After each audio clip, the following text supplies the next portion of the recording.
Hello everybody, and welcome back to Let's Play Trilby's Notes. Last time we got another vision into the past. We saw the second victim who was in the Unicorn Inn, and it seems to be a relative of the Dr. Somerset that was replaced by our main character in 7 Days a Skeptic. Interesting. So all this came from a tree that seemed to have come from this island. Now what our goal is going to be is to get to the very top of the hotel and scan the island to see if we can't find any strange trees that this wood might have come from. However, I'll tell you right now, if we try to go to the roof, the door will be locked. And if we go into the alternate hotel, the alternate reality hotel, there will be not a door there, but something else. You'll just have to see. So now that we've done that, some new things have appeared around the hotel, both in the real one and the alternate reality one. So if we go in here, Abed is here. Abed sat at the bar, somewhat the worse for a drink. He appeared to be staring fixedly at a disembodied porcelain head in front of him. What? Ask man and head. May I borrow that head, Professor? Oh, I see. You took one companion of mine and now you want another. I'll bet it's just a head. What could you possibly need it for? You don't understand. No one understands me. Go get me a drink and then we'll talk. Okay, fine. Jeez, what's his problem? Now, let's see what he has to say about the Unicorn Inn. Professor, I don't want to talk to you anymore. If you're not going to get me a drink, you can shove off. Okay. I think I saw a drink.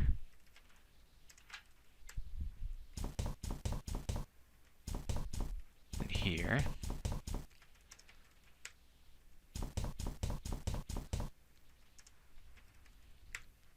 A bottle of Speedy Cola, a brand of highly caffeinated soft drink, the bottle almost full. Someone had decided it was beyond the limits of their constitution.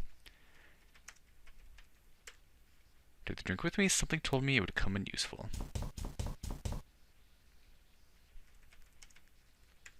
And actually, I don't think that's even the drink we need. And actually, I think I needed to ask him about the inn first, and then he would... Okay, I'm going to restore, hold on. Okay, now I'll ask him about the inn that I've restored before asking him about the head. Professor? Oh. Never mind.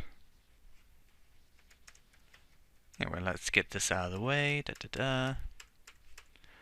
Okay, so anyway, that's not the drink he's going to want. He wants something a bit stronger.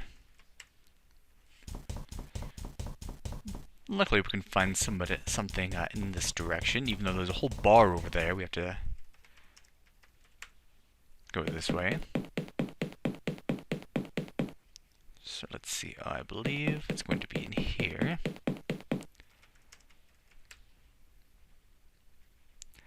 If you look, there's actually a wine rack back there. The hotel cellar was lit up by a single spotlight and seemed almost completely bare, but for some dusty cardboard crates and a wine rack. Look, wine rack. The wine rack was severely understocked. The hotelier had no doubt been meaning to refill it. Only one bottle remained, a dusty green one. Take bottle.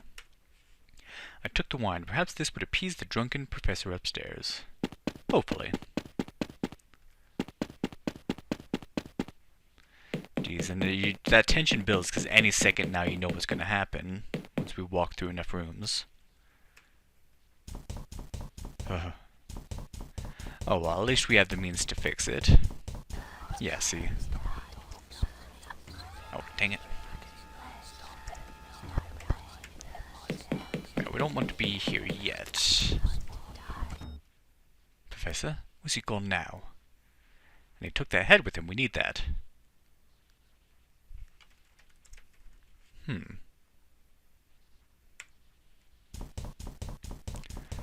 Alright, let's go find him and see where he took that thing.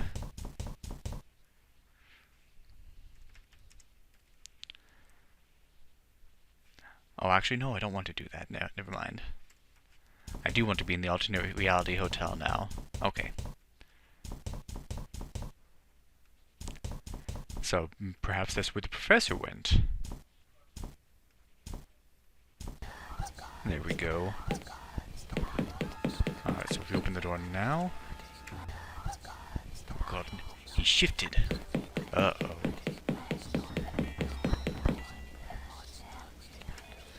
Abed's drunken misery had caused him to shift into the dark hotel. The jolly man of whom I had grown fond lay decapitated on the floor.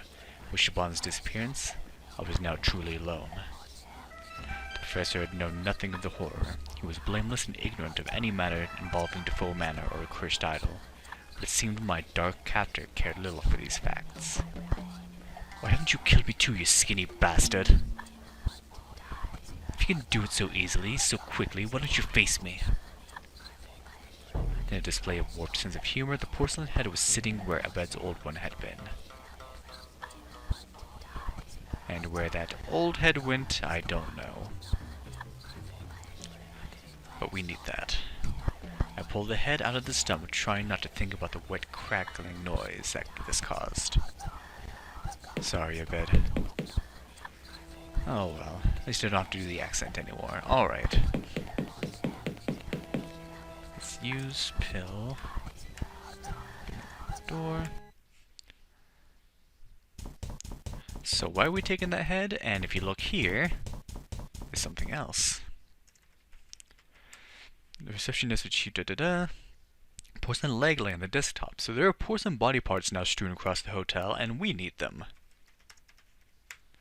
You will see why. I could have shown you, but it would involve me going all the way to the top floor, seeing the thing, and then having to come all the way back down. And didn't want to bother doing that, because I'm lazy. Alright. Well, we haven't been in here yet. It's locked. Luckily. Oh, lockpick. Door. I encountered far stronger locks in my time. I picked it open within 10 minutes. That's a long time to pick a lock. And if you tried to do that with the other room where all the artifacts are, it would have been just locked from the inside, like barred or something, I forget. But we wouldn't have been able to do it. What? What? Uh-oh. Okay, that would look familiar to anyone who's seen 7 Days a Skeptic. What the heck was going on there? Whew, okay. This is not a good sign. Anyway, there's a leg here, so let's take it. And let's look in this room. The air in the hotel office was swimming with dust. The proprietors clearly felt that record-keeping was more of a formality than a necessity. In the corner of the room was a diminutive but sturdy steel safe. I don't think that safe really matters. Okay. Well, I wonder if we can open it. Open safe.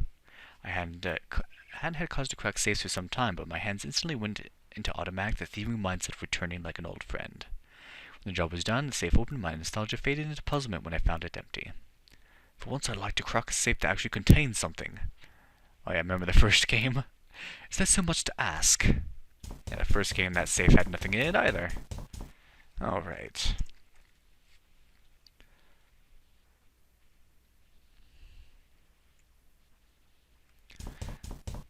Well, let's check outside. Hopefully nothing else creepy will happen, except for that arm.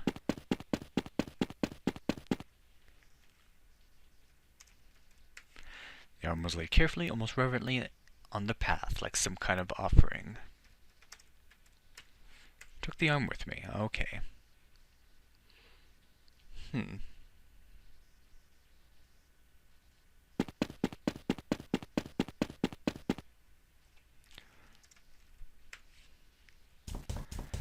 So, there's one more limb to get. So we haven't actually been to the 3rd floor yet, but there's nothing really to find there until this point in the game. So I didn't bother.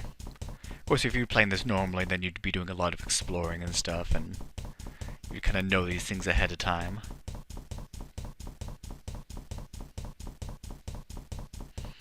So in this reality, that door out there leading to the roof is locked. And if we go into the alternate reality, there's not a door there, but something quite different.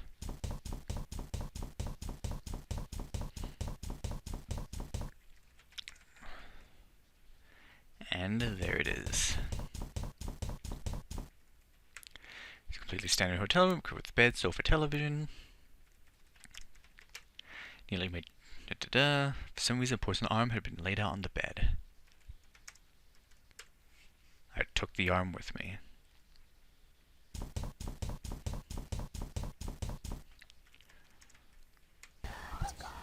And sadly, this is where we want to be now.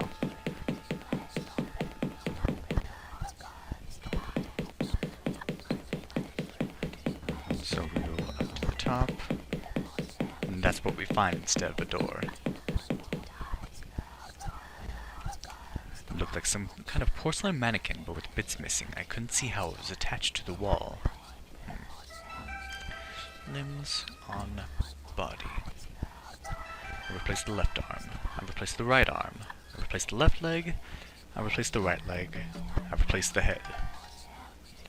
The body was intact for reasons I couldn't explain. I sensed that something had changed back in the real world. What kind of ridiculous looking mechanism is this? So, now we need to take a pill, get back to the real world, so we can now open that door, which has somehow been opened. I took another pill, and there we go.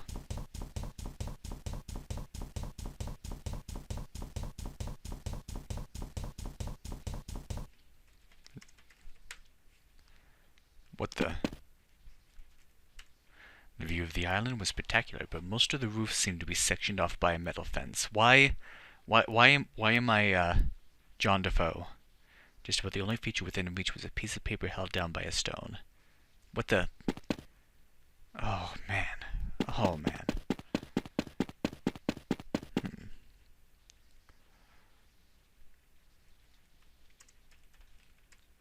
The note seemed like another of Lankman's letters, but for some reason I felt my gaze drawn to the stone. The note seemed like another of oh. Take stone. Glenbrunwan Island, July 28th, AD 1501. Steady tree this is. It took us from dawn to dusk, but we finally have it down. I'm tired, Father. It was indeed clever of us to investigate the island, eh, boy? I've never seen such a gigantic oak, nor do I expect to again. But its wood shall keep us in the business of carpentry for years to come. Father, look at those stones. Do you think there was once a house here? It matters not. Why must you always look everywhere but at what matters? This is your... Father? Is something troubling you, Father?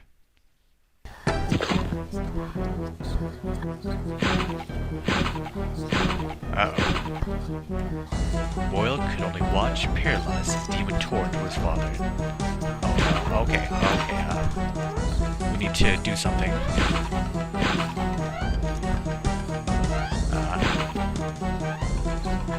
Maybe that was a bad idea. That might have been a bad idea. Whoa, where am I?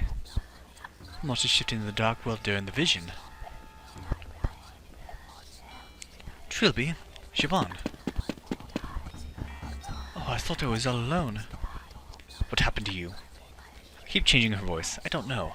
After you knocked me out of my room, I woke up and everything was like this. This hotel's ruined, there's blood everywhere. I saw this horrible man. Tall, thin, black coat. You know him? Enough to know you're lucky to be alive. He didn't notice me, so I ran up here to hide. How'd you get past the doll? What doll? Trilby, what the hell is going on? told you what would happen if you followed me into the shadows. This isn't your problem. Take these. What are these? Tranquilizer pills. Take one. When you calm down, the hotel will go back to normal. Won't you need them? I don't need to run away anymore. Trilby, wait! Where are you going? I know enough now. I know where the wood came from. Perhaps I can find a way to end this. So I was right. The cursed wood came from Clan Bronwyn Island. But what good does that knowledge do me? Wait a second. I never got around to reading the letter I took from under the rock. Trilby, I am very close to ending this. Meet me in the hotel basement. I must show you my discovery. Lankman. The other page was another one of those religious papers. The Book of Victims. Victim 1, the woodcutter. The first of those against whom the prince sought vengeance was the woodcutter, he who had held the axe that first felled the tree. The prince came to him and his son, and he struck the woodcutter down, and the woodcutter knew the name of the king. And the prince turned to the woodcutter's son, and he said, You I shall let live, for you are young, and are of the innocent, and that you may go among your people and tell them of what I will wrought. And the woodcutter's son fled and told all of what he had seen, but the men of technology are arrogant, and his words were unheeded. So we finally have victim number 1, and we have a location to where that tree is. But what is the deal with that tree anyway? And what does Lankman want to show us? What does he have to do with all this? Well, you're just going to have to find out in the finale of Let's Play Trilby's Notes. Thank you for watching, and have a good day.